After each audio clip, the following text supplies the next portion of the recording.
large, you were stuck with the boom of the guns and the incessant fear. And the thing with the Gallipoli campaign, as you'll see in here, and I'm going to just do a short reading from the book to complete what I have to say later. The thing about it is it wasn't just gunfire. It wasn't just the shell fire. It was illness. It was not a well-conducted campaign in any shape or form, I think, except perhaps the evacuation, as historians tell us at the very end. But, you know, men were lying sometimes under the hot sun of the Mediterranean sky and dying literally of thirst, because the brackish water that was meant to come from Egypt maybe hadn't arrived, or they were lying 2 miles away in a no man's land far wider and far more desolate than the Western Front's no man's land. And out there on that no man's land were soldiers who came from our part of the world. Important too, when you look at the cover here, to see, of course, that it's not just a men's story. And what we have, of course, is Nurse Emma Duffin's portrayal here. And Trevor, standing down the back here, has done a wonderful job on bringing to light and editing and producing a book about Emma Duffin's letters. Emma, as a nurse coming from Belfast, went to Alexandria and Egypt, and saw there in the hospital beds the carnage of Gallipoli, including many soldiers who came from our neck of the woods. So I think there's another way in which our story is coming further to light. Another thing that pleases me greatly, I know Nigel's been largely responsible for this, is it's an Ulster story, not only in the 6th county, but in the 9-county sense, because that's how Ulster was then. Back then.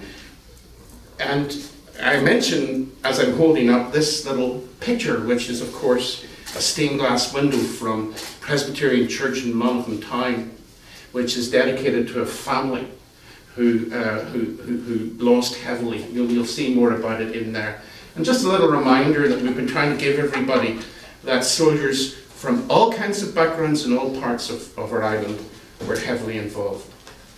I'm not far off completing, you'll be glad to know, but and just one other thing I think as well. It's not just a soldier's battle.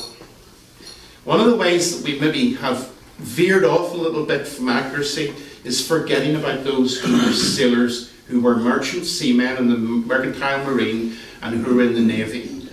And I think that's one thing you'll find in the accounts that Nigel has brought to light. That we're not just talking about soldiers, we're talking about servicemen of various kinds. The last thing I just want to say before the little reading is this, that one of the things about Gallipoli was that in some ways it got forgotten for a long period of time.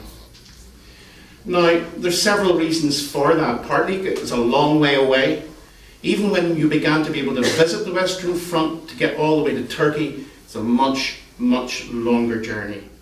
But I think also we have to remember that Gallipoli seemed to fall into the shadows behind, understandably, maybe, behind the Battle of the Somme that matters so much to so many people because of the exploits of the 36th Division and others. Also I think we have to acknowledge that in many ways, inside the Irish story, in which the story of the Easter Rising came to the fore and independence became the lot of the 26 counties of the southern state, that in actual fact the Gallipoli story, like a lot of First World War stories, fell away into the shadows. And what it is lovely to think that that story is coming back up again. I first encountered this when I was visiting a friend in County Westmeath, and we walked down a road quite close to my friend's house, and somebody said, "That's the Dardanelles." That's the Dardanelles, a road in the middle of a boggy terrain in County Westmeath. And when we looked into it, of course, we discovered that that road was where some soldiers came back to after serving at Gallipoli or the Dardanelles. Since then, of course, talking to some of you, realising that there are Dardanelles all over Ireland, including a picture in here of one in Enniskillen, named, of course, for soldiers who suffered in the war and served in the war. Talking about forgetting, I just want to say that I'm at the age now, some of you are, where you forget names all the time. if my own father were to come alive and walk in here, I'd forget his name, right? When I'm signing books. So would you whisper your name, even though I know you from the last 35 years? Okay? Because I don't want to sign it for, Catherine instead of James, or Deirdre instead of John, So just remember that. It's not a sign that I'm neglecting you or I think they're of no value. This is the little reading that we thought we'd do, and then a wee bit of music before National Assembly says a few words. The big hope had been that the various sectors in Gallipoli could be linked up to form a mighty force that would roll south and trap and crush the Turkish forces. But it was not to be. Men died of thirst and heat stroke. Inadequate latrines led to contamination of the scarce water supplies. The unseen Turkish sniper became a source of dread. Some men suffered from sniper madness. This was an acute form of traumatic stress. The prospect of serious injury was alarming, as the outlook was so poor for any injured man. Lying on a hostile terrain under a baking sun, suffering from an open wound and being tormented by flies and raging thirst. Some of the most ghastly deaths involved incineration in bushfires. The tinder-dry scrub was set alight by artillery, and injured soldiers who were lying in no man's land were caught in the inferno. There were dark rumours that the Turks did not take prisoners, but dispatched the enemy once they'd been captured. And the rumours were given added force at Gallipoli by the complete disappearance of one group of soldiers from the Norfolk Regiment.